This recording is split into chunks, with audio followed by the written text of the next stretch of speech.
hérnias, né? As hérnias, né, isso aqui são conceitos que tem lá no livro do Seibston, é qualquer protusão anormal de órgão ou víscera que está recoberta por peritônio este que a gente chama de saco herniário, tá? Então a gente tem o saco herniário e dentro dele tem o seu conteúdo. Então geralmente esse conteúdo normalmente é a gordura pré-peritoneal, mas também pode ser algum órgão. E o órgão que é mais comumente, né, sede de ser conteúdo de hérnia é o intestino delgado. Então, por isso que questão de hérnia geralmente tem envolvimento com abdômen agudo obstrutivo. Então, vocês já fiquem espertos quando vocês verem o enunciado que está falando que o paciente tem um abaulamento na parede abdominal, parada de eliminação de gases e fezes. Isso daí é questão mamão com açúcar, dá para gabaritar. Então, tudo isso, essa protusão sai por um orifício normal ou anômalo, porque existem na parede abdominal locais que tem uma fragilidade mesmo, que é, como o próprio nome diz, é algo natural. Então, por exemplo, nos homens, a gente tem um anel inguinal externo que naturalmente já é mais abertinho. Só que alguns homens acabam desenvolvendo hérnia inguinal e outros não. Então vai depender muito, principalmente da quantidade de fibra de colágeno e de outros fatores.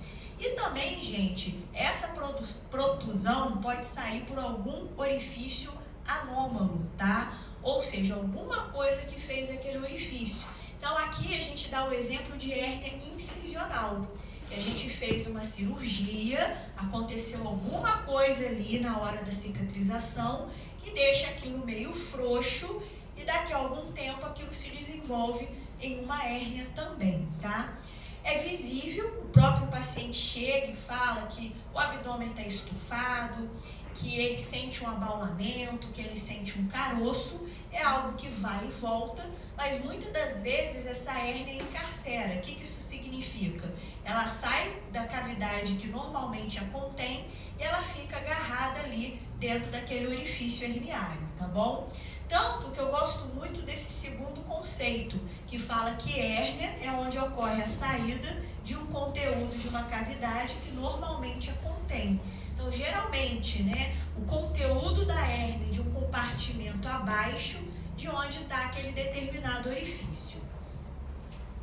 Então, seguindo aqui, a gente tem que lembrar que a sede principal de hérnia é na parede abdominal anterior, que tem a maior parte, mas a gente também tem duas hérnias que podem acontecer no dorso, e a gente tem a famosa hérnia de hiato, que geralmente a gente estuda muito junto com a doença do refluxo gastroesofágico, mas por ser uma herniação do músculo diafragma, também estaria contido aqui nesse universo. E olha só, pessoal, são 9 camadas de parede abdominal. Então, basicamente, às vezes o orifício tem algum elemento de face ou de músculo e tudo aquilo ali vai herniando.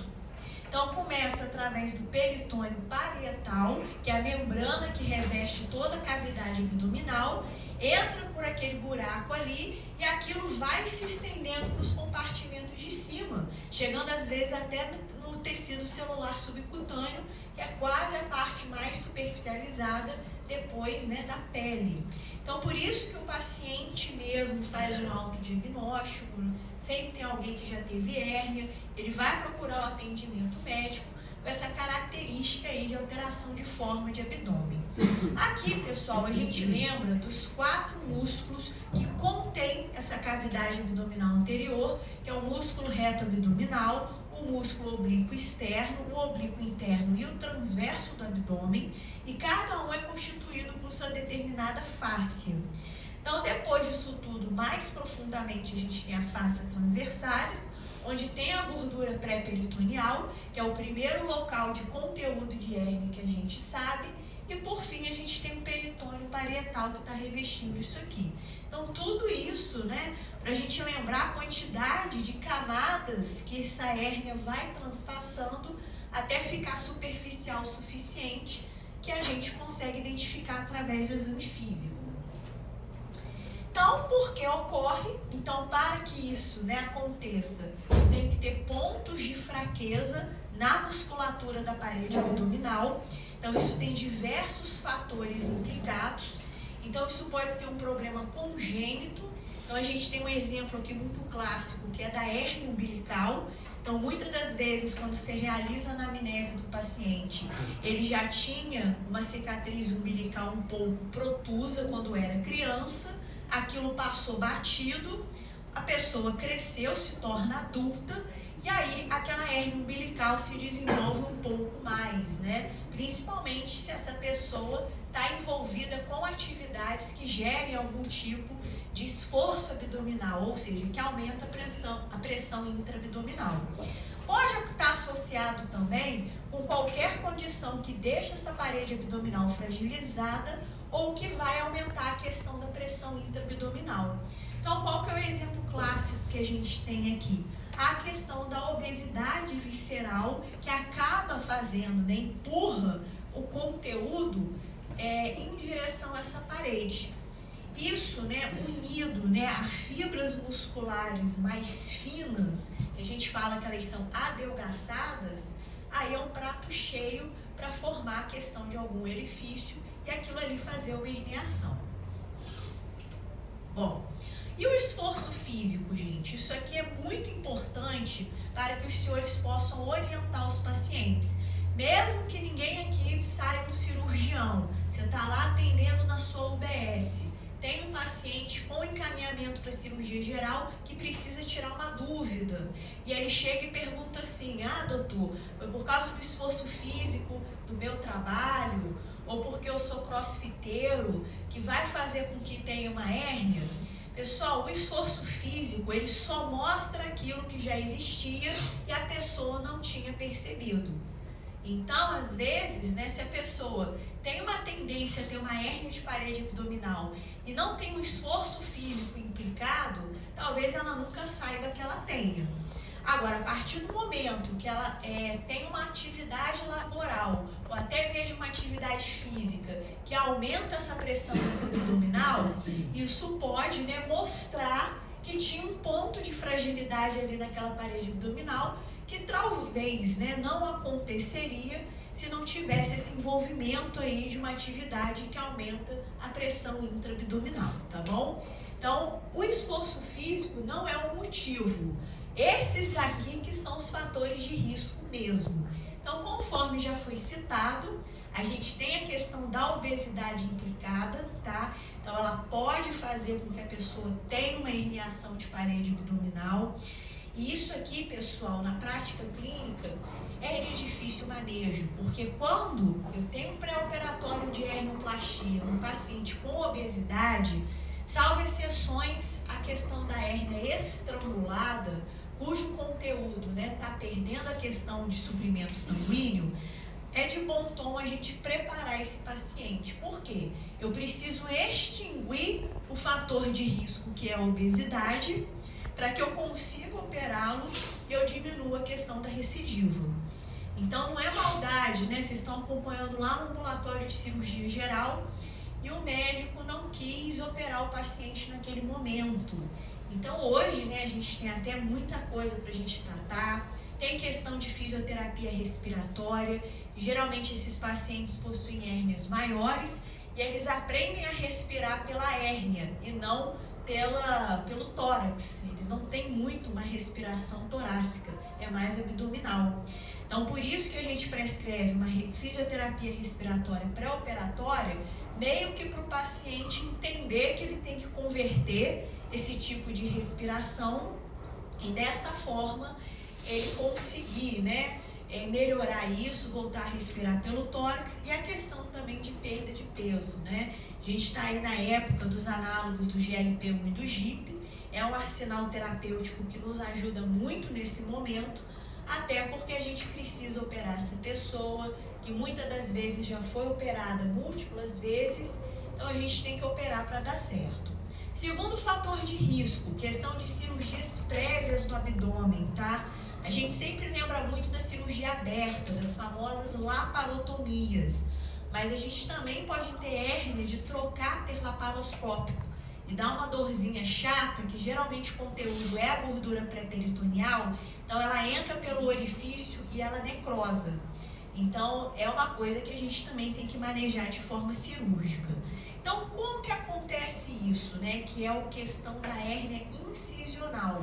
Geralmente tem uma história de infecção de sítio cirúrgico. Então o paciente foi operado, geralmente também é cirurgia de urgência e emergência, é um abdômen agudo inflamatório, por aí vai.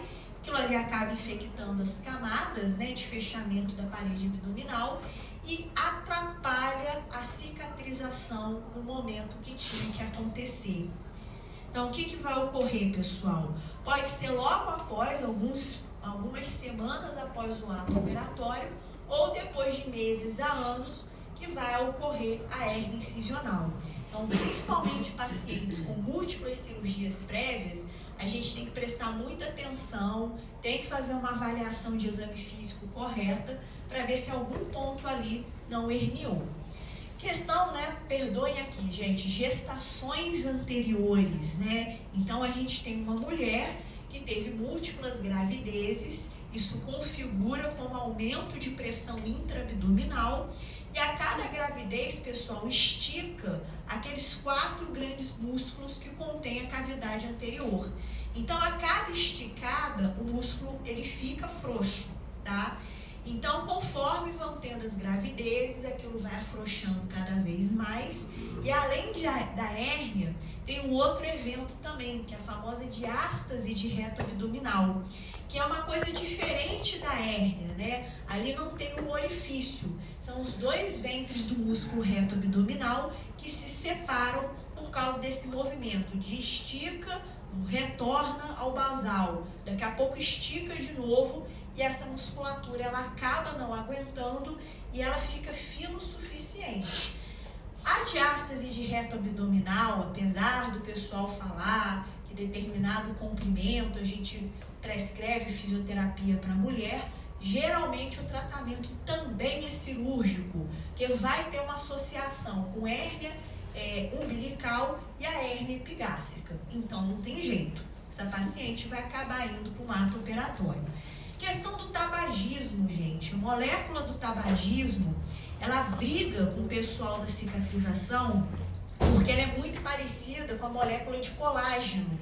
Então, por isso, né, que a pessoa que fuma, ela envelhece mais cedo, porque o tabaco fica brigando ali, a molécula, né, é muito parecida uma com a outra, e às vezes ao entrar o colágeno, vai entrar o tabaco. Então, por isso que pessoas, né, aqueles fumantes inveterados, geralmente tem uma cicatrização anômala. Então, se eu não cicatrizo direito e eu fui submetido a uma cirurgia, o que vai acontecer, pessoal? Risco de hérnia no futuro.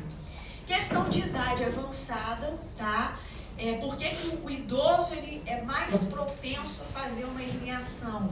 Porque tudo nele, gente, vira um metabolismo mais lento, né? Ele já não tem aquele colágeno de outrora. Então, tudo fica mais fino. A face fica mais fina, a musculatura fica mais fina, ele está sarcopênico também. Então, a gente tem que lembrar da questão de massa muscular. E o que contém e evita, né, a gente também ter hérnia, é ter uma musculatura bem desenvolvida. Então, é um fator de risco também a questão de idade. Desnutrição, doenças do colágeno e baixa imunidade. O que essas 3 têm em comum? A questão de pouca proteína. A proteína é quebrada em aminoácido para fazer as pontes de colágeno que servem para a sustentação de todo o nosso corpo. Então, nessas situações, se eu tenho pouco colágeno, eu vou ter uma fibra muscular e uma fáscia mais frouxa. Então, qualquer coisa que aumenta a minha pressão intraabdominal, eu vou ter uma tendência de herniação também.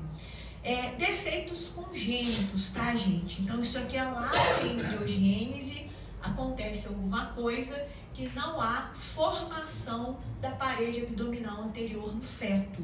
E aí a gente tem essas 2, né, malformações aqui. A gente tem a gastroquise, do qual todos os órgãos intraabdominais, eles nascem para fora, tá? Geralmente eles ficam sequinhos quando o paciente, né, quando o bebê nasce. porque eles ficam em contato com o líquido amniótico durante os 9 meses de gravidez. Então isso, né, gente, é um parto de alto risco. Geralmente a gente identifica essa condição no pré-natal e é de bom tom a gente orientar essa mãe, né, a ter, né, esse parto numa maternidade de alto risco, com uma UTI neonatal e com cirurgião pediátrico. Não adianta querer nascer num local que não tem todo esse sistema para cuidar dessa criança quando nascer. O interessante é que a gastroquise ela assusta, mas geralmente ela é a única malformação. Diferente da onfalocele, que apesar de visualmente, os órgãos nascem para fora da cavidade abdominal, mas eles têm uma membrana que envolve a eles. Mas na onfalocele, gente, geralmente a criança nasce com outras malformações. Então também, né, a gente consegue dar um diagnóstico pré-natal, a gente orienta essa mãe para que ela tenha esse parto num local que consiga dar uma sustentação para essa criança. Então UTI neonatal e, né, um cirurgião pediátrico, né, de bom tom, que seja acostumado a fazer esses fechamentos de parede abdominal. Isso aqui, gente, é um pouco complexo.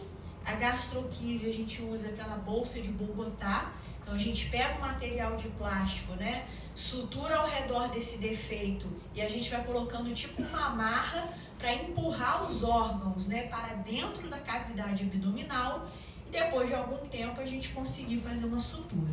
Já na onfalocele tem muita coisa envolvida, principalmente outras malformações que talvez o cirurgião pediátrico vai ter que estudar para conseguir refazer alguma coisa que a criança não nasceu, enfim. Então requer um pouquinho mais de cuidado, mas geralmente uma criança que nasce já vai direto para a UTI neonatal e às vezes já vai direto para a mesa de cirurgia. Então tá aí a importância de fazer um pré-natal bem feito, né, gente? Bom, né, então hérnias, né? Por que a gente fala tanto de hérnia? Por que vocês só veem hérnia no internato, né, de cirurgia? Hoje o pessoal do 6º período revoltado, suturando. Ah, quando é que a gente vai ver cirurgia? Eu falei, pergunta para o pessoal do internato, que já está de saco cheio de tanto ver hérnia e vesícula todo santo dia. Eles odeiam o centro cirúrgico. Então, tudo tem o seu tempo.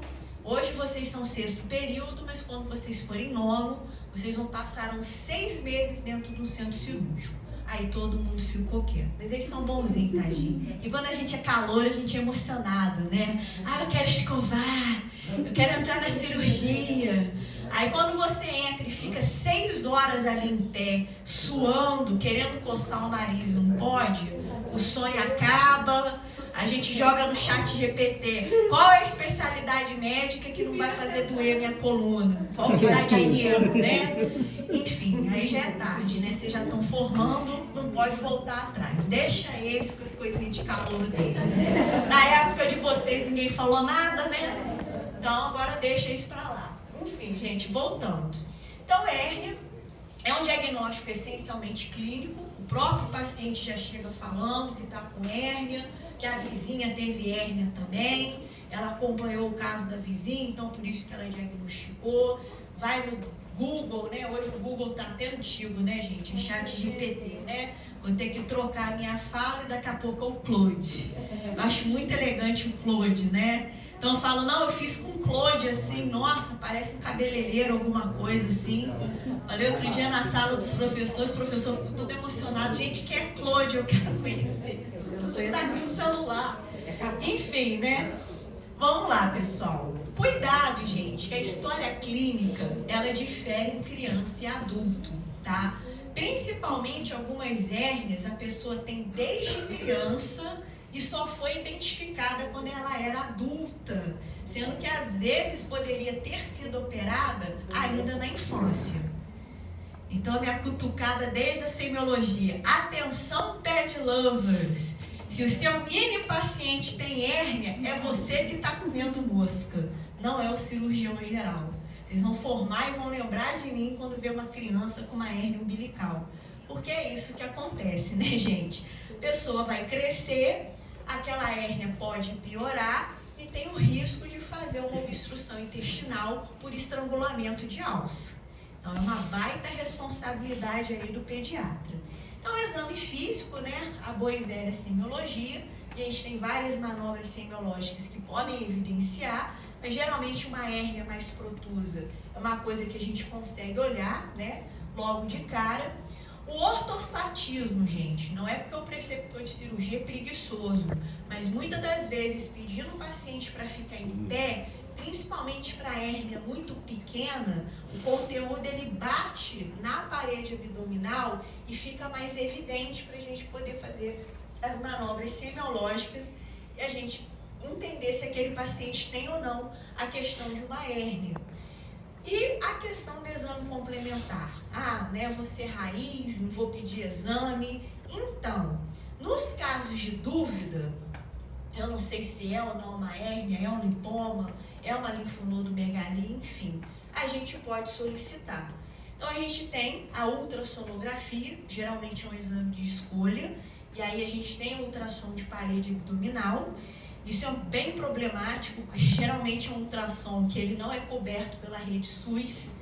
Então, né, a gente acaba se guiando mesmo pelo diagnóstico clínico e realmente tem hérnia que fica muito evidente. A tomografia, não existe tomografia própria para a parede abdominal. Às vezes você tem que pedir abdômen superior e pelvis e a gente tem que prestar atenção na hora que vai correr a tomografia para a gente ver se tem defeito de parede abdominal. Aí, né, a gente correlaciona com o exame físico e a gente já olha aquele exame ali mais orientado. Cuidado, né? Às vezes, questão de obesidade mórbida. O sonar do ultrassom não consegue identificar. Às vezes, a gente vai ter que tomografar. Mas também tem um problema da tomografia, tem um limite de peso. Então, a gente, às vezes, tem que fazer até uma laparoscopia para entender se aquilo pode ser uma hérnia ou não. Aqui a laparoscopia, pessoal, entrando como exame diagnóstico e não como uma técnica terapêutica. Então, seguindo aqui. Bom, então os principais sintomas são clássicos, então a gente tem, né, aquela diferença do volume abdominal, tem aquela coisa protusa, né, aquele abaulamento. Então, esse aumento de volume bem localizado vai acontecer nas situações que eu tenho um aumento de pressão intraabdominal. Então, a gente tem questão também de exercício físico, fica mais evidenciado. A melhora dos sintomas com o paciente em repouso ou em decúbito. E uma dor ou desconforto associado ao aumento da pressão abdominal ou exercício físicos, né? Isso é quando a gente tem aquele diagnóstico primário, ou seja, o paciente não sabe ainda que tem uma hérnia, ele chega com isso, mas tem aquele paciente também multirecidivado, então ele já sabe de cor e salteado a sintomatologia dele, assim que aparece uma outra hérnia, ele já faz, né, a procura para o seu cirurgião assistente para ele conseguir, né, ser tratado. Bom, gente, as hérnias, elas surgem em qualquer idade, inclusive a gente já viu que a pessoa pode até nascer com algum tipo de herniação, mas geralmente a população mais comum de acometimento é a população adulta. A mais comum de todas é na região inguinal, principalmente nos adultos, e quando a gente pega a população pediátrica, a mais comum acaba sendo a hérnia umbilical, principalmente, né, por uma obliteração anômala ali da questão da cicatriz umbilical, que fica um orifício um pouquinho grande. E é por isso que a gente observa essa hérnia na criança antes da gente bater o martelo para operar. Por quê? Às vezes, realmente, com o crescimento da parede abdominal, esse orifício da cicatriz umbilical ele consegue ser fechado. Então, por isso que é um acompanhamento a longo prazo e quem vai acabar fazendo isso é até o pediatra assistente, que já conhece aquela criança desde que nasceu. E realmente, pessoal, chega uma hora que o orifício aumenta, tem um certo risco de estrangulamento, é a hora que essa criança deve ser operada. Mas geralmente a gente escolhe essa criança numa idade um pouquinho maior, né? Onde o risco anestésico acaba sendo menor também.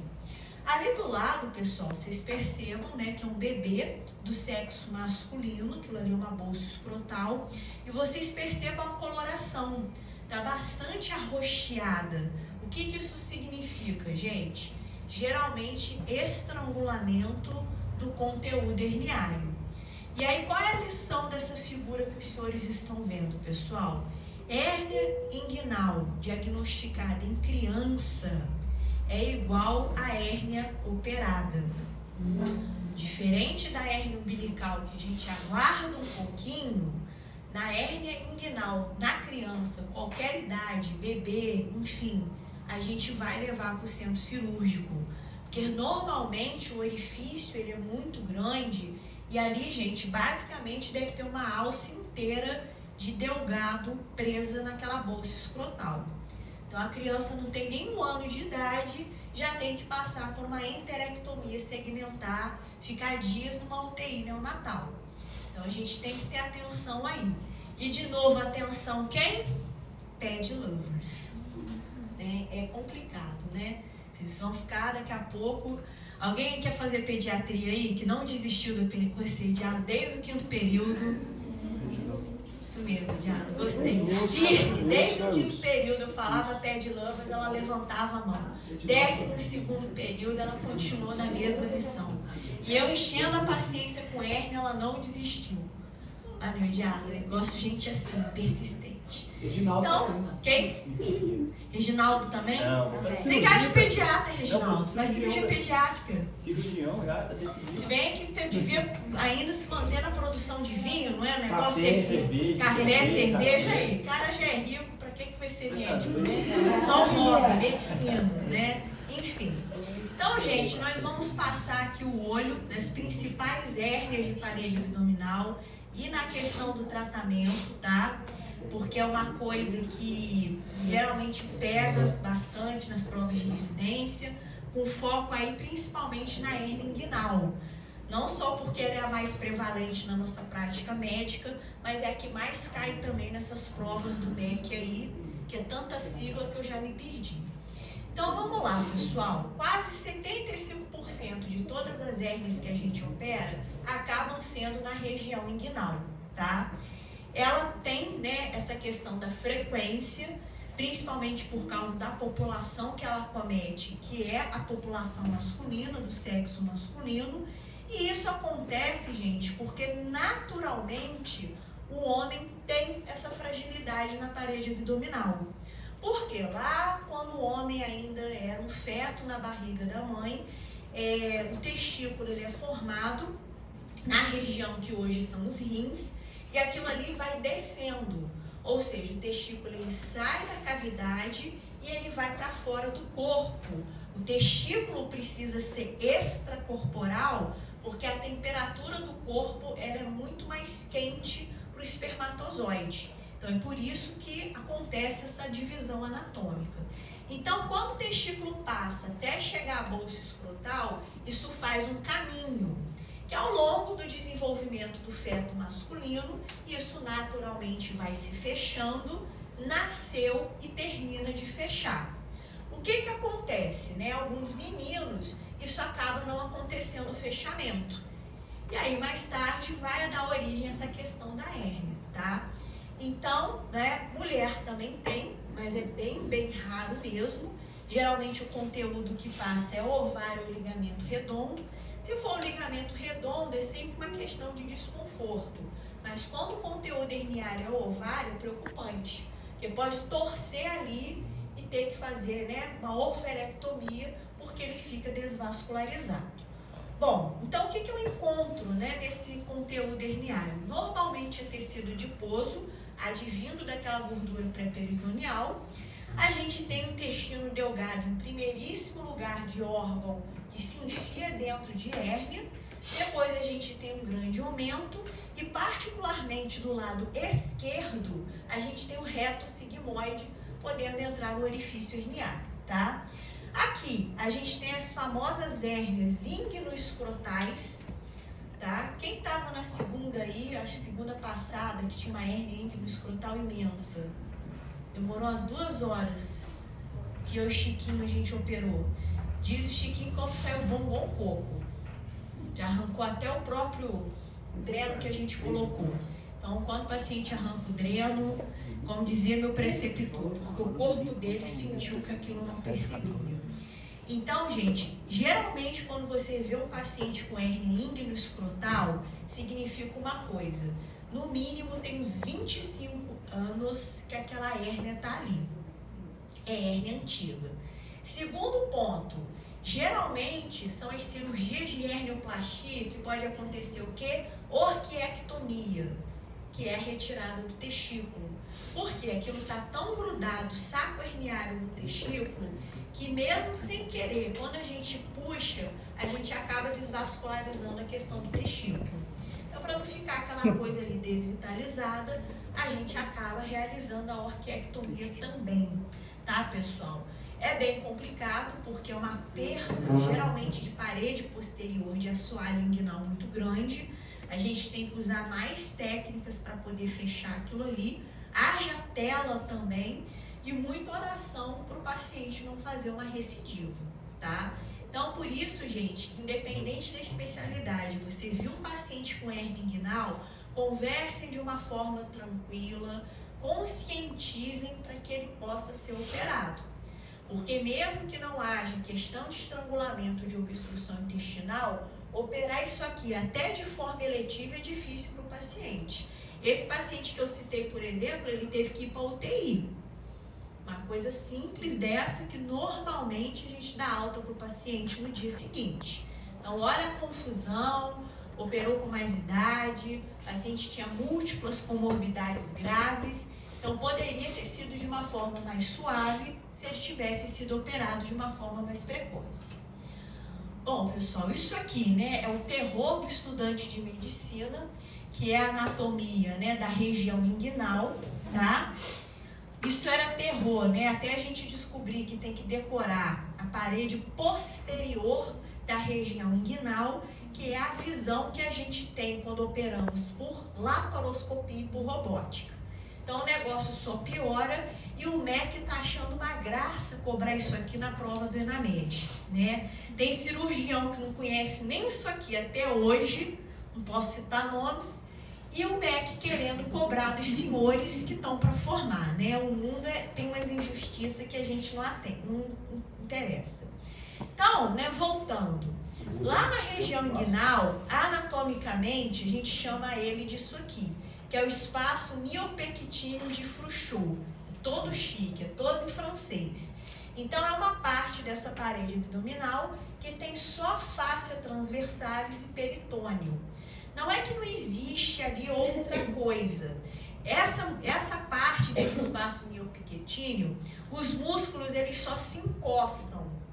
Eles não estão juntos através de fáscia e de ligamentos. Então, por isso que é uma região que vai ter essa questão da herniação. Bom, então, né, onde fica essa região? Então, superiormente, a gente tem o músculo oblíquo interno transverso. Inferiormente, a gente tem o ligamento pectíneo, o ligamento de Cooper, que está dentro lá do osso ilíaco. Lateralmente, pelo músculo ilho-psoas. E medialmente, a gente tem o músculo reto abdominal. Então, é um espaço cego que só tem essas duas membraninhas. E mesmo estando rodeado de musculatura, mais uma vez, é uma musculatura que se encosta. Ela não está ligada. Ô, meu filho, eu tô cansada também. Vambora. Então, aqui, esse espaço miopectíneo, ele é dividido em dois através do ligamento inguinal. Então, esse ligamento inguinal, ele vai do pubis até a espinha ilíaco antero-superior. A parte de cima é a região inguinal e a parte de baixo é a região femoral, né?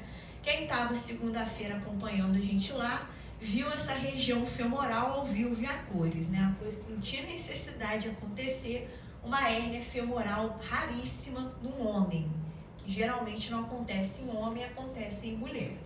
Então aqui, no ligamento inguinal, né, principalmente no compartimento superior, aqui a gente já tem uma figurinha para a gente poder entender. Então o ligamento inguinal é isso aqui de branquinho, a parte acima dele é a região inguinal. E aí a gente tem duas metades, a gente tem o triângulo de Hesselbach, que aqui medialmente tem o músculo reto abdominal, lateralmente tem os vasos epigástricos e inferiormente a gente tem o ligamento inguinal. O triângulo de Hesselbach, ele é sede de quem? Das hérnias diretas. O que acontece? Isso aqui que está de vermelho descola do ligamento, né? Na verdade não é nem muito unido não, se separa do ligamento inguinal e vai aqui para dentro, abaixo aqui desse oblíquo aqui.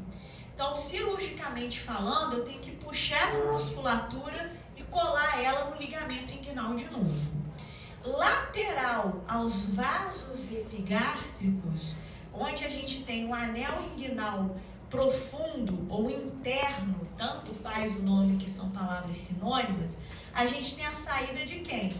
Do cordão espermático, que entra dentro do canal inguinal. Então, as hérnias que entram dentro do canal inguinal são as hérnias indiretas.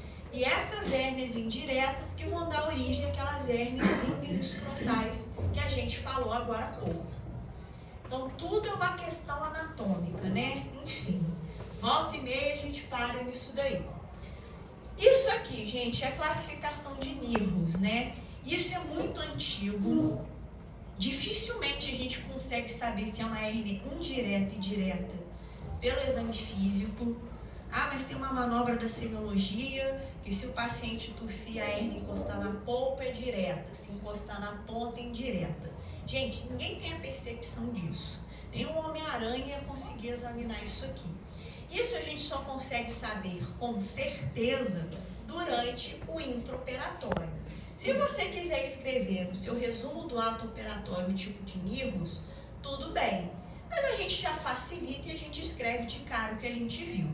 Então, essa classificação de 1963, se eu não me engano, tá? Então, a gente divide em 4 tipos. O primeiro e o segundo tipo são hérnias indiretas, ou seja, são laterais aos vasos epigástricos. A primeira, o anel inguinal interno, ele é normal, o tamanho dele é normal, mas vem aquela herniação, né? O saquinho herniário de peritônio lá de dentro da cavidade abdominal para fora. O tipo 2, a gente já tem esse anel inguinal interno mais dilatado, então geralmente tem até mais conteúdo herniário saindo, e a parede posterior está preservada. As hérnias nervos do tipo 3 são aquelas que têm um defeito na parede posterior. Então, o 3A é a hérnia inguinal direta, que geralmente, né, ela é caracterizada por esse defeito próprio de parede posterior. Pode ser uma hérnia inguinal indireta também, então é como se fosse uma hérnia mista, tem os dois componentes, tem defeito no assoalho inguinal e tem coisa saindo do anel inguinal profundo. E por fim, a gente tem a hérnia femoral, que apesar de estar abaixo do ligamento inguinal, também é um defeito de parede posterior, tá bom, pessoal? E o tipo 4 é qualquer uma dessas hérnias aqui descritas que são recidivadas. Isso aqui eu nunca tirei esse slide, porque no meu coração eu sentia que o MEC um dia ia surtar e ia passar a cobrar isso de novo. E hoje já fui avisada por um colega de vocês que o MEC está voltando a cobrar isso tudo de novo. Não sou eu que sou ruim, gente, é o MEC que é doido, né? Porque para um cirurgião, ó o outro, igual um fantasma, ó. Dá um tchau aí, gente, pro Marco Antônio aí, ó. Ó o outro, não quer nem cirurgia, quer anestesia me dando tchau. Abre a porta aí, Renata, fala assim, o Marco Antônio pode dar tchau, o Bruno não. Ó, sacanagem, vai, Renata, a gente gosta assim. Não precisa não, pessoal de campo depois, pessoal, perdão, né, sacanagem. Então, gente, eu não gostaria de falar para os senhores que é mais um quadrinho para decorar para a prova do ENAMED e do ENARE. Mas pode decorar esse quadrinho aí que eu sinto que em 2026 o MEC vai ressuscitar essa múmia. Eu creio, eu tenho fé. Então, vamos lá, pessoal. Então, quando a gente fala de técnica operatória, eu tenho que falar isso porque o MEC também já cobrou uma questão de técnica operatória. A principal, a que é mais utilizada, porque tem um bom resultado e ela acaba sendo barata, né, para um sistema de saúde como o nosso, que é o SUS, é a técnica de Liechtenstein, que é aquela que os senhores veem todo santo dia que os senhores estão no centro cirúrgico, tá? É uma técnica convencional, ou seja, uma técnica aberta, no qual a gente vai trabalhar com aqueles espaços que a gente acabou de citar.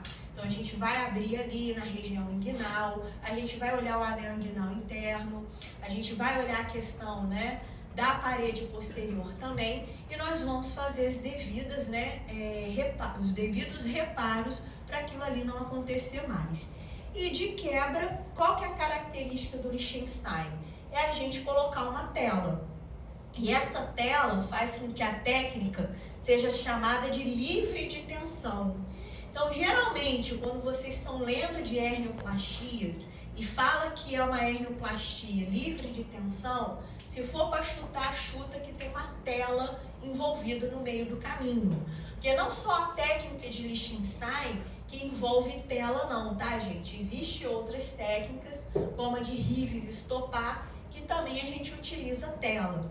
Por que essa é Liechtenstein e a outra é Rives-Stoppa? Que é onde a gente coloca a tela que fica diferente, ok? Então aqui a gente faz uma inguinotomia, que é uma incisão entre o púbis e a espinha ilíaco antero superior. A gente tem que ter cuidado, pessoal, para não fazer uma incisão muito baixa. Ela tem que ser acima ali do que a gente considera como raiz da coxa, tá? Mais próximo um pouco do púbis. Eu costumo dizer que fica a incisão tipo um sorrisinho do Smiley, aquele emoji assim. A gente começa aqui perto do púbis e a gente dá uma arqueada para cima. Então a gente vai dissecar os planos com a incisão da aponeurose do músculo oblíquo externo, isola o nervo ilho hipogástrico, porque a gente vê ele logo de cara. Geralmente a gente rebate ele para trás da aponeurose do oblíquo externo e segura com as pinças Kelly retas, tá? A gente disseca ali o cordão espermático como um todo e a gente vê o tipo de hérnia que é. Se for uma hérnia indireta, o saco herniário está coladinho no cordão espermático. Então a gente tem que tirar o saco herniário, a gente abre ele, se tiver o conteúdo ali, a gente empurra o conteúdo de volta para a cavidade abdominal, fecha o colo do saco herniário e corta o que está a mais. Pode ser só defeito na parede posterior, então a gente puxa a musculatura todinha para a gente poder suturar no ligamento inguinal. E às vezes, pessoal, são as duas coisas. A gente trata o saco herniário e a gente fecha essa musculatura na parte de baixo. E aí entra a técnica de Liechtenstein, que a gente vai colocar a tela de polipropileno entre a parede posterior, a gente corta lá no meio para passar o anel inguinal interno. A gente não pode garrotear ele e nem coloca a tela em cima do cordão espermático. A gente vai colocar ali de baixo, bem naquele assoalho, fazemos sutura contínua da tela no ligamento inguinal e depois a gente faz uma sutura com pontos separados na musculatura do oblíquo interno.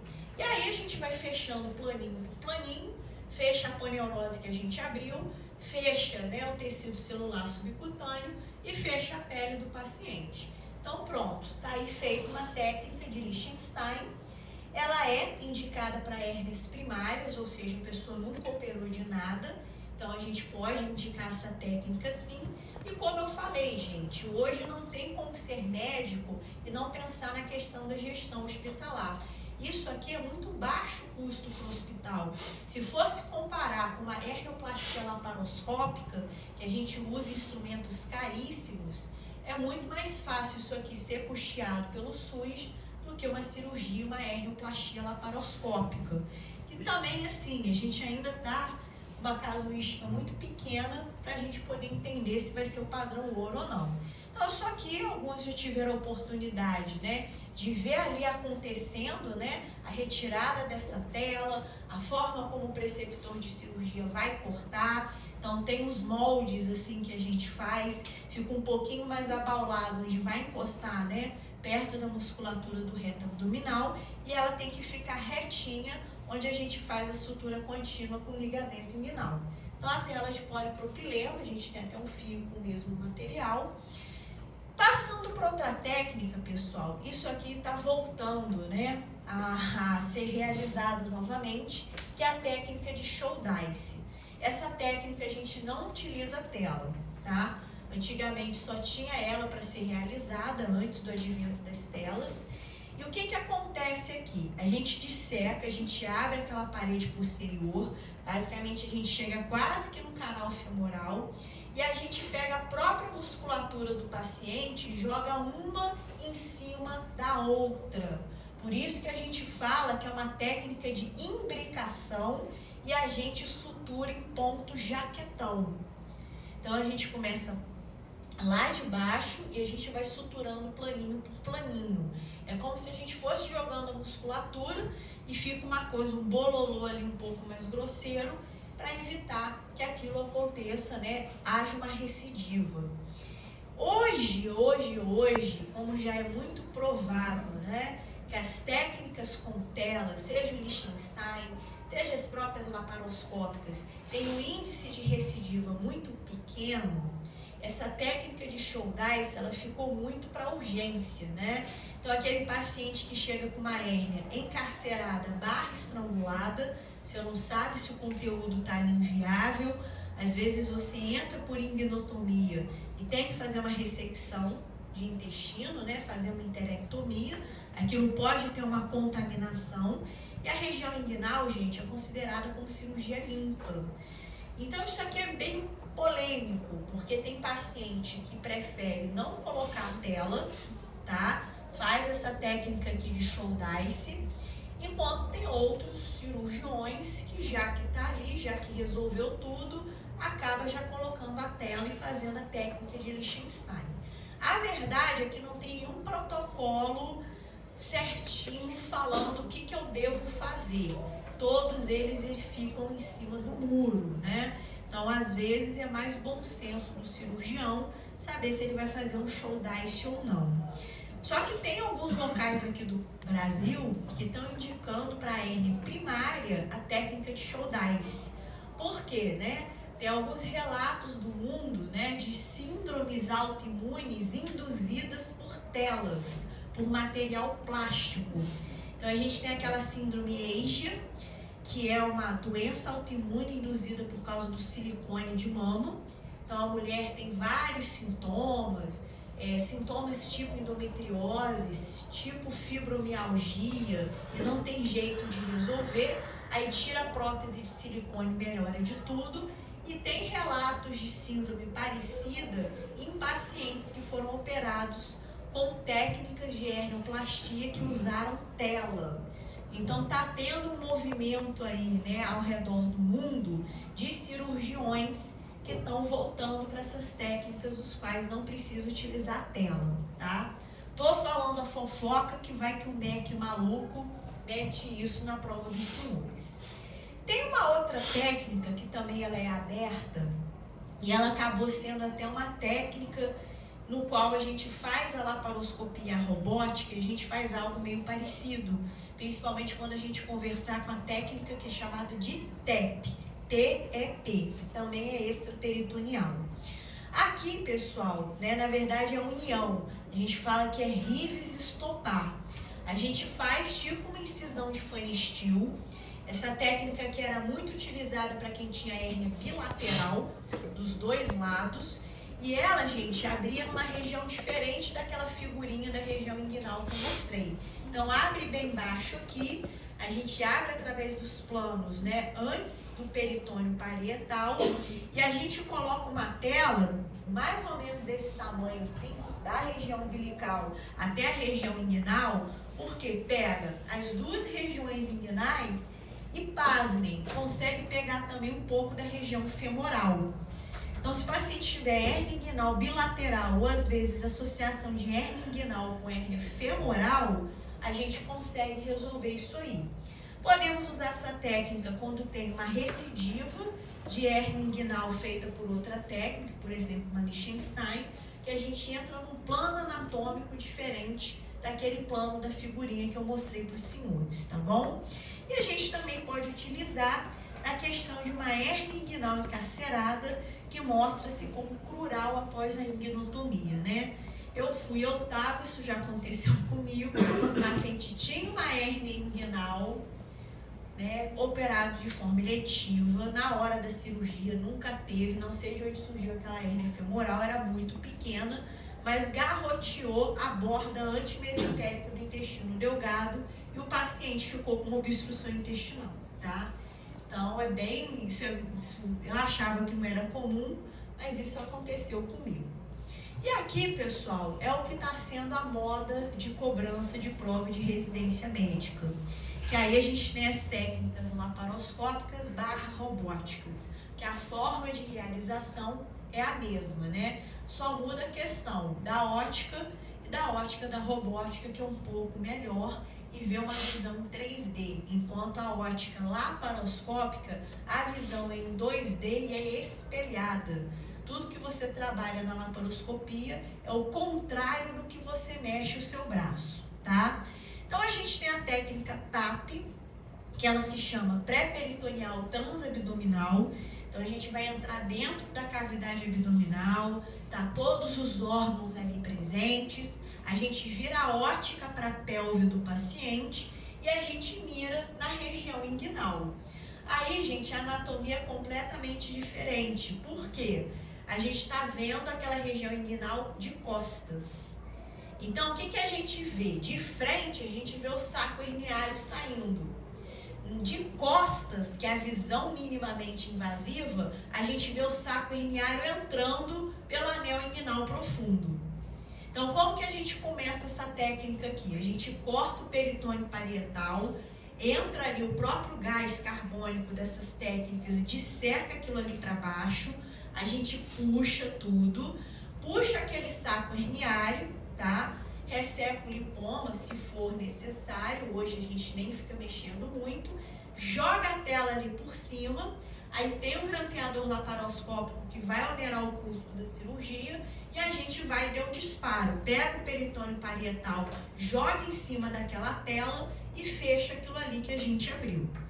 Dica, né, de ouro. Estudem para o ENAMED os triângulos da cirurgia laparoscópica de hérnia. Eu estou sentindo que isso vai cair na prova do ENAMED. Então a gente tem o triângulo da dor, que passa os nervos, que de jeito nenhum a gente pode grampear em cima, que fica mais lateralizado. E embaixo a gente tem o triângulo de Dunn. Por que é de Dunn? Que Dunn é destino em inglês, que passa toda a vasculatura. A ilíaca fica ali pulsando na tua cara, tá? Então, se você puxa aquele peritônio de mau jeito, você arrebenta a artéria ilíaca junto com ele, né? Aí é um doce para resolver. Então, eu sinto que eles podem cobrar esses triângulos laparoscópicos, isso é chato de decorar. Lembrem sempre que a visão vai ser sempre um Y. Você sempre vai olhar para a parte medial, que tem um ligamento umbilical, tá? Medial. E quando você desce assim, faz tipo uma visão em Y, que sai assim, assim e assim. De um lado é o triângulo da dor e o outro é o triângulo da vasculatura, que é mais embaixo, inferior e medializado. Guarda isso, joga no chat GPT para estudar e para ser sucesso no ENAMED, porque o que eu penso se eu fosse uma avaliadora do MEC, se eu quiser dificultar na parte de cirurgia geral, hoje eu dificulto cobrando triângulo laparoscópico da técnica do TAP, tá bom? Qual que é a técnica hoje, padrão ouro de hernioplastia inguinal? Estão dizendo que virou TAP, tá? Só, gente, que na prática isso aqui é caríssimo, né? E a não ser que a gente tenha deixado, né? O SUS deixou de existir e a gente virou medicina privada 100%, realmente a gente pode considerar o TAP como padrão ouro. Mas a realidade, pessoal, que a técnica de Liechtenstein, ela é a mais utilizada no nosso dia a dia. Porque o custo dela é bem mais em conta do que essa técnica de TAP aqui, tá? Mas eu estou vendo essas provas de residência considerarem a técnica laparoscópica como padrão ouro. E o que a Sociedade Brasileira de Hérnia e Parede Abdominal diz? A melhor técnica depende do paciente. E de onde você está operando? Se você é um cirurgião do SUS, é Liechtenstein. Se você é um cirurgião que você opera um convênio particular, pode ser uma dessas técnicas aqui, a TAP ou a TEP, ok?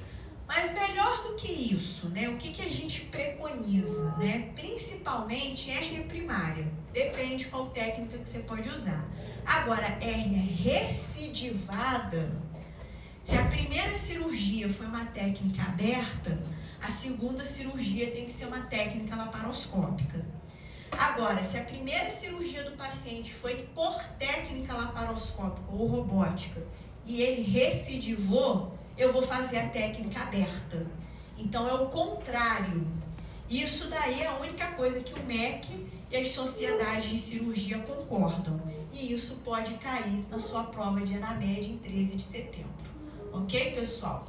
Então, as indicações formais, não sou eu que surtei, tá lá no site, né, da Sociedade Brasileira, né, de hérnia em parede abdominal. Então, geralmente é uma técnica muito boa para hérnia inguinal encarcerada ou estrangulada, que você vai puxar, né, o conteúdo herniário de volta para a cavidade abdominal. Você pode fazer uma enterectomia com bastante segurança ali dentro e por acesso minimamente invasivo.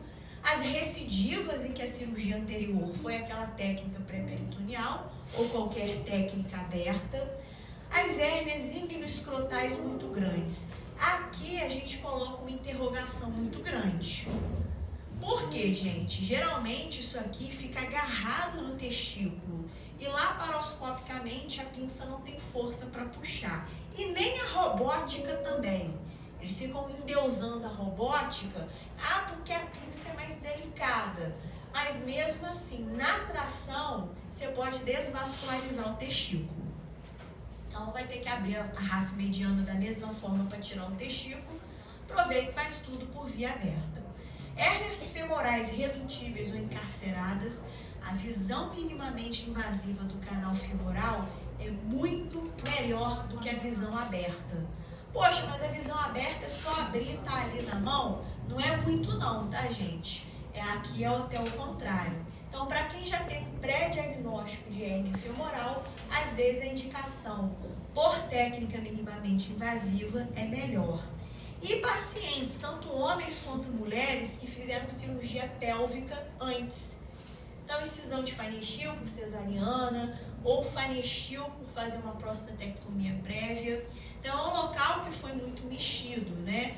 Se bem que aqui é uma outra situação que tem um grande ponto de interrogação. Que às vezes é mais fácil, nessa situação, uma pessoa que teve múltiplas cirurgias, você operar por técnica aberta do que operar por técnica onde já foi mexido cirurgicamente. Então, isso daí é muito difícil, porque o cirurgião de hérnia, ele faz uma coisa e o MEC está mandando outra. E a vida real é outra completamente diferente. Outra técnica minimamente invasiva, essa aqui o pessoal faz menos, que é uma técnica extraperitoneal. Ela vai usar o mesmo espaço da técnica de Rives estopar da forma aberta. A gente não entra dentro do abdômen, a gente vai trabalhar em cima do teto dele, ou seja, a gente não abre o peritônio parietal. Então fica aquela bolinha ali, hermeticamente fechada, e a gente só trabalha no plano da musculatura. Então aqui é até muito fácil, a gente abre aquilo ali e simplesmente joga a tela por cima, tira o pneu do peritônio e acabou a cirurgia. Não precisa nem de fazer muita coisa não. Às vezes o paciente tem uma diástase, tem uma hérnia umbilical, você pode fechar a diástase, pode, né, fazer a inserção da cicatriz umbilical no ponto certo, mas pronto, e acabou. Então essa TEP, né, tá lá no livro, utilizada para hérnia inguinal primária uni ou bilateral, hérnia recidivada, mais uma vez, né, cujo primeiro procedimento foi uma técnica aberta e também consegue chegar até na região femoral para a gente conseguir jogar uma tela. Então isso aqui, né, gente, é a visão, né? Vocês estão vendo aqui, é só ter boa vontade, que tem tipo um Y aqui, é esse Y que cai nas provas agora de residência, tá? Então esse buraco aqui, pessoal, isso aqui é uma visão à direita, é uma região inguinal à direita, e a gente está vendo pela parte das costas, daquela figurinha que eu mostrei para os senhores. Eis o buraco da hérnia.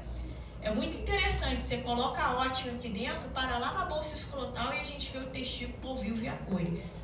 E aí a gente vai puxar tudo isso aqui, vai jogar a tela, igual ali na segunda figurinha, e a gente vai disparar um clipe, né, que chama mesmo pigtail, rabinho de porco mesmo. A gente vai disparando na musculatura e no osso ali do ilíaco, bem no ligamento de Cooper, para essa tela ficar bem presa.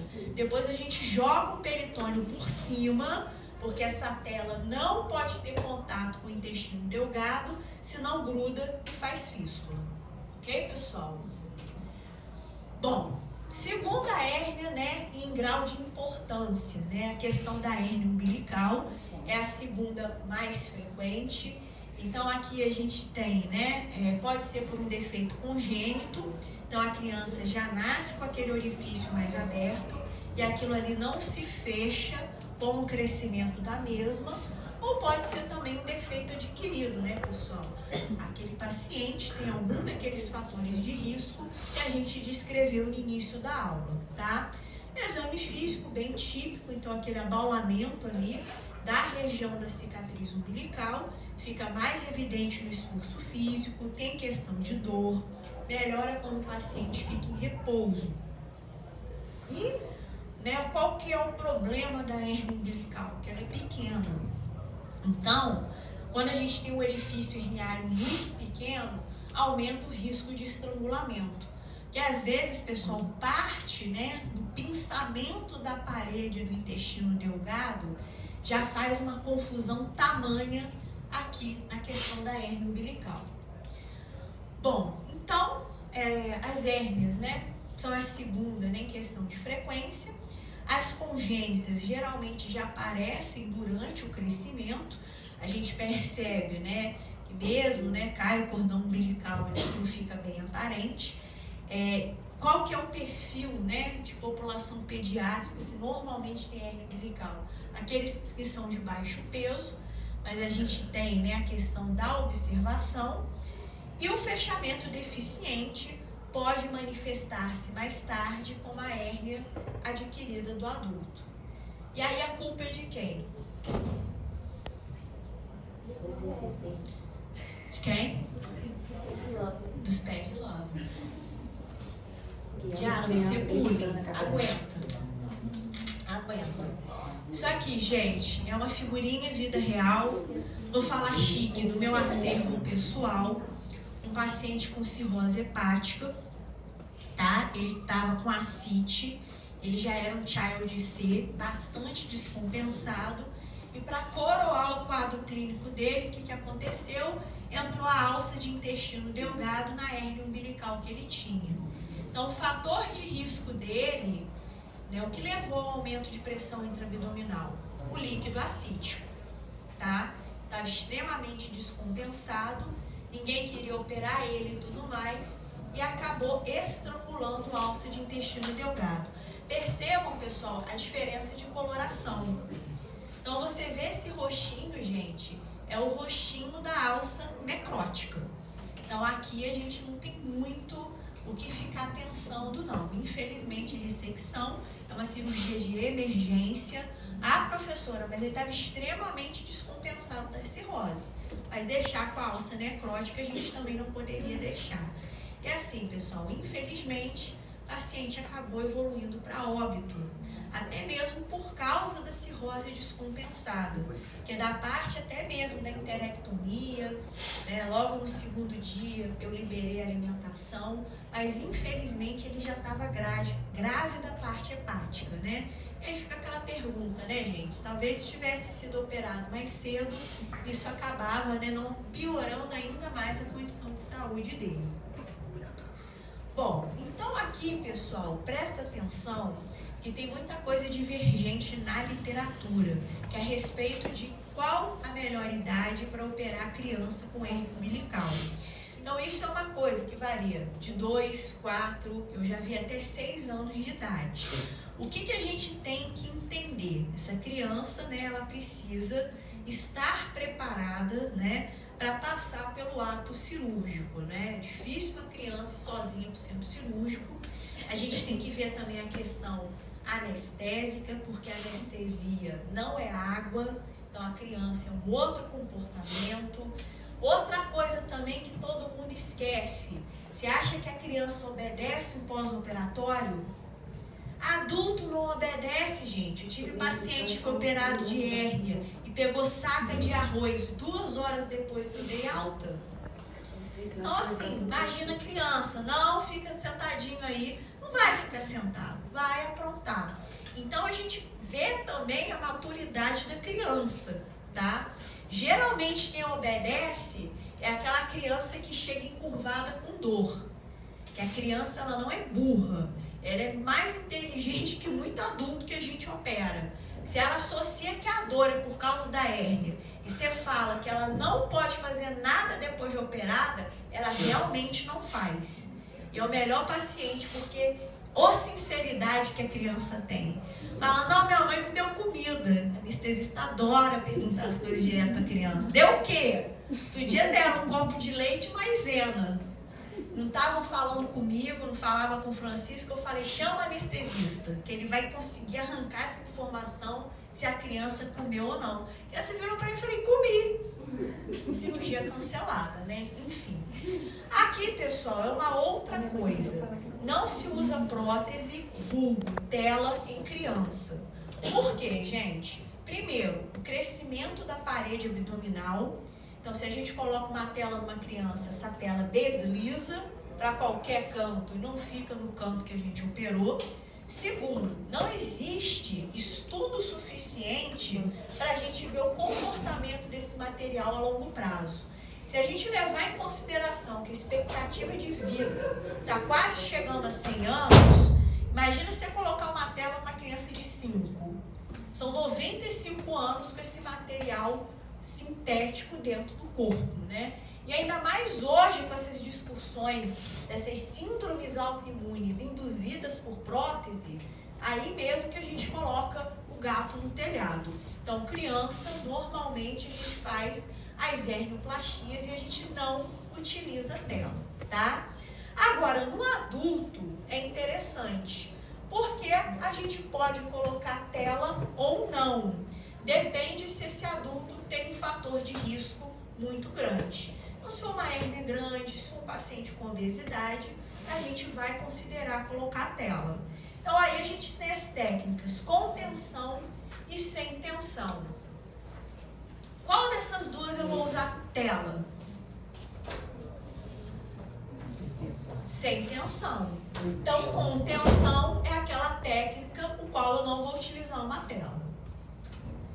Então aqui, gente, nessa figurinha, então a gente faz uma incisão que pode ser ao redor da cicatriz umbilical ou pode ser dentro da cicatriz umbilical, geralmente para o paciente que tem aquela hérnia igual uma bolinha de gude mesmo, é até melhor fazer essa incisão transumbilical. Então a gente abre aqui dissecando os planos, então aqui o conteúdo é até uma gordurinha pré-peritoneal, a gente invagina aquilo de volta, faz uma sutura ali no orifício herniário e depois a gente reinsere a cicatriz umbilical. Então essa aqui é uma técnica que normalmente é a mais realizada, então é uma herniorrafia simples, tá? Sem tela de polipropileno. Aqui embaixo, pessoal, né, a gente tem 2 tipos de inserção de tela. Ou a gente coloca a tela no espaço pré-peritoneal, que a gente chama de tela inlay, tá bom, pessoal? É inlay, inlayer, né? Vem do inglês, né? Dentro da camada. E aqui no Brasil, a gente faz uma técnica híbrida. A gente fecha o orifício herniário, isso é uma coisa que quem é malandro já viu na prática do internato. E como eles jogam essa tela? Eles jogam a tela por cima de onde fez aquela rafia ali. E vai reinserir a cicatriz umbilical em cima daquela tela colocada. Essa técnica que a gente realiza, ela se chama onlay, ou seja, em cima da camada músculo aponeurótico, tá? Ali embaixo, que tá vendo tipo esse cone, pessoal, é uma outra forma que geralmente o cirurgião americano utiliza para estar colocando ali no espaço peritoneal. Por que o médico brasileiro ele joga a tela por cima da fáscia e não por dentro ali daquela gordura pré-peritoneal. Porque algumas hérnias umbilicais, pessoal, quando você abre o orifício, você já vê a cavidade abdominal. E lembra que eu falei que essas telas, elas não podem estar em contato com o intestino delgado porque fistuliza? Então, por isso a gente acha mais prudente, fecha a aponeurose e joga a tela por cima, que é a técnica on-lay, ok? Bom, gente, a hérnia epigástrica, então o próprio nome já fala onde que ela surge. Na região epigástrica do abdômen, pessoal, nós temos vasos de grosso calibre. E às vezes eles perfuram a aponeurose e deixam um buraquinho natural. E por esse buraquinho, quem que sai? A gordura pré-peritoneal. Então, geralmente essa é a gênese da hérnia epigástrica, né? Então, outra figurinha de acervo pessoal, a cabeça do paciente está aqui, a gente vê a aponeurose até íntegra e tem essa bolinha de gordura. E é muito comum essa bolinha de gordura já estar necrosada, porque ela entra por um orifício que é muito pequeno e acaba estrangulando. Então, a gente acaba até mesmo seccionando. Dificilmente nessa região a gente tem alguma protusão de órgão propriamente dito. Quase que 99% é só essa gordurinha peritoneal que acompanha esse vaso perfurante que fica ali, né, fazendo esse buraquinho. Aqui, normalmente, a gente só faz a rafia simples, porque o orifício é muito pequeno, salvo, né, exceções se o paciente, né, tiver um fator de risco muito importante, a gente pode pensar em colocar uma tela. Mas, geralmente, colocar a tela aqui incomoda bastante o paciente, principalmente gente muito magrinha, toda hora fica sentindo aquela tela, né, que ela fibrosa ao longo do tempo e faz tipo um paredão ali para não recidivar. Mas aí tem gente que fica incomodada e às vezes a gente até tira a tela por causa do incômodo do paciente. Bom, gente, as hérnias incisionais, a gente já citou na aula de hoje, para elas acontecerem, o local ele tem que ter sido previamente operado, tá? Então, a gente vai, né, ter aquele abaulamento onde tinha uma incisão, tem que ter acontecido alguma coisa para dar hérnia incisional. Se for para chutar, chuta infecção de sítio cirúrgico, tá? Então, isso pode acontecer em poucas semanas ou até mesmo vários anos após o ato operatório. E tem, né, essa história de infecção envolvida, teve que tirar ponto, teve pus, teve que drenar, o dreno ficou muito tempo, então a gente entende que por causa dessa normalidade de cicatrização, aquilo ali não fechou direito e fez uma fraqueza da musculatura onde foi operado. Então aqui só uma figurinha. Aqui, né, gente, uma hérnia femoral ou crural, tá? A crural é a mesma coisa que a femoral, né? Tinha uns bons anos que eu não via uma. Acabei vendo ontem, né? Ontem foi segunda, né? Radical, né? Você operar com a artéria, né? Os vasos femorais ali no seu dedo, né? Torcendo naquele agulhão do Vicryl Zero que me deram, num relar ali, naquela vaso, né? Femoral superficial. Então é sempre, né? Muito bacana, né? Operar nessa situação, né?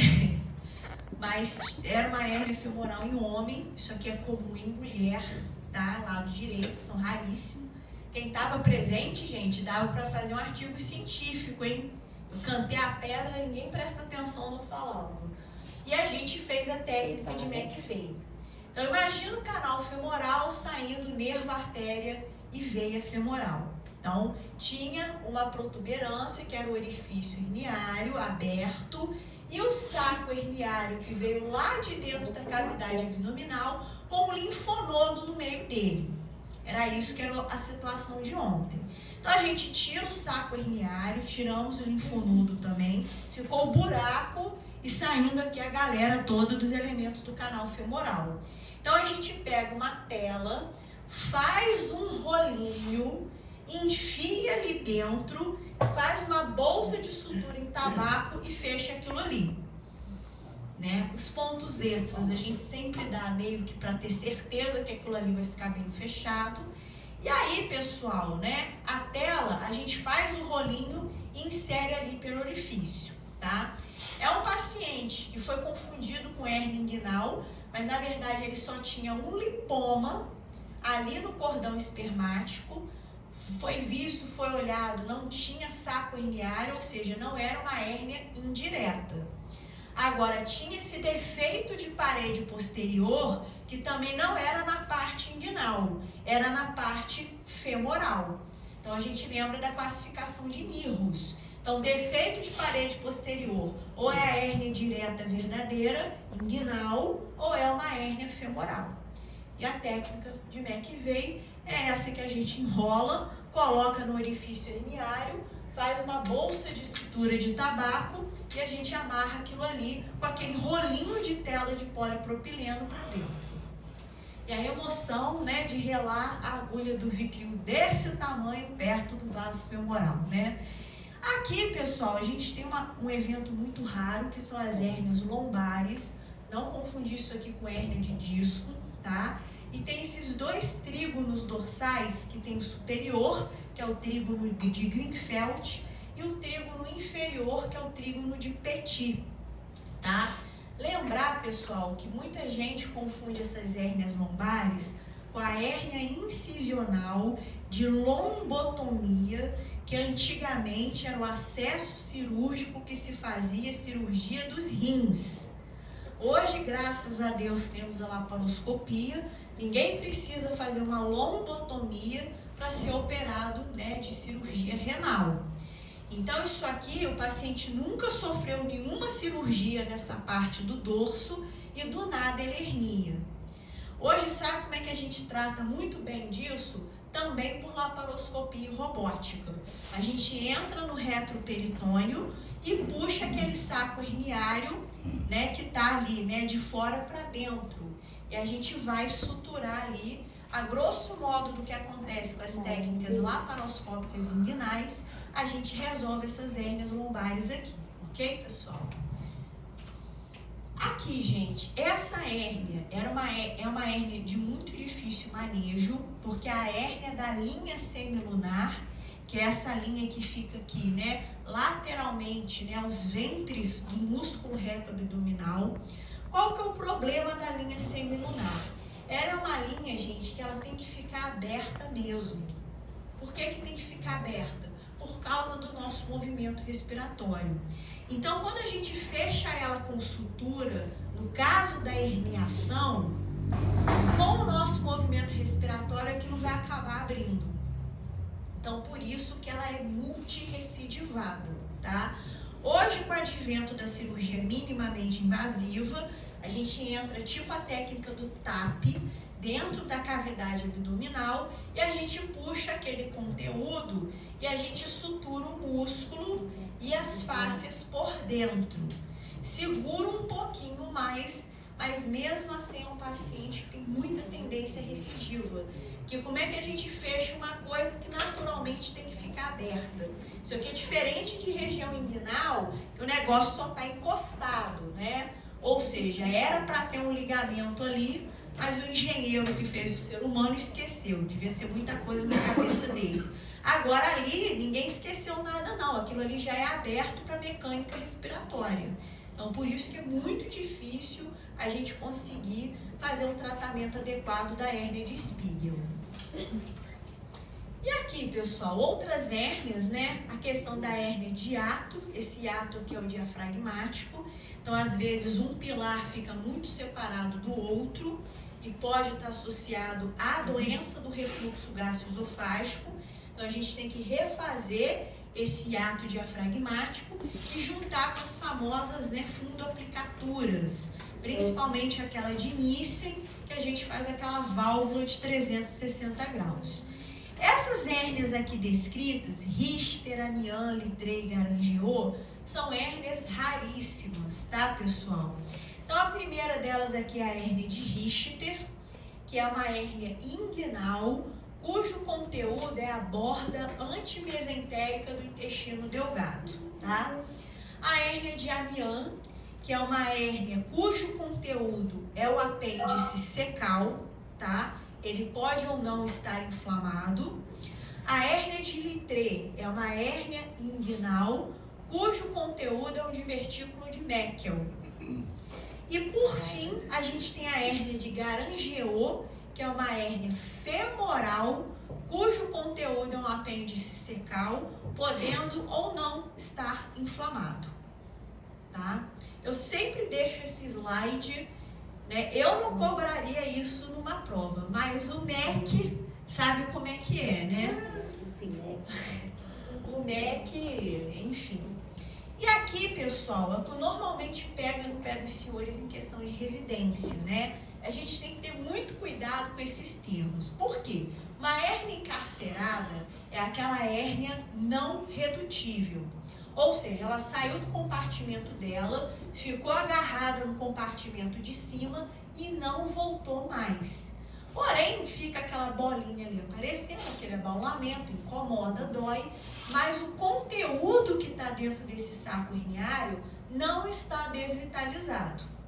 Agora, no estrangulamento, a gente coloca o gato em cima do telhado. Por quê? O conteúdo que estava dentro desse saco herniário já está com o suprimento sanguíneo comprometido.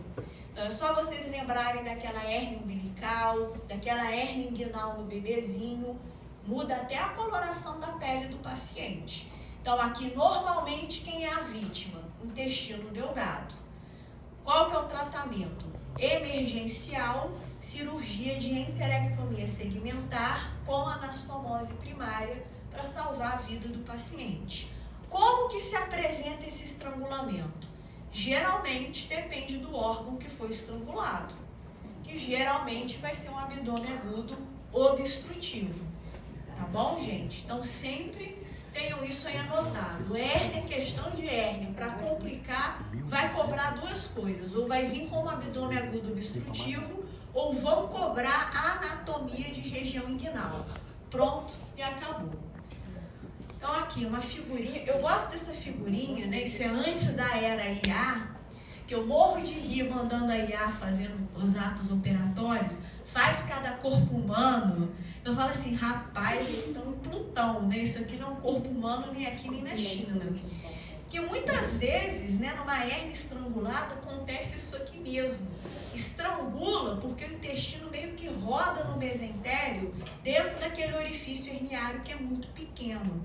Então, por isso que a gente tem que ter cuidado quando o orifício herniário é muito pequenininho, porque pode acontecer a situação que está ali nessa figurinha, ok? Então, pessoal, né, por hoje é só isso tudo, tá? Deixa eu ver aqui o pessoal aqui. O pessoal aí de Campos.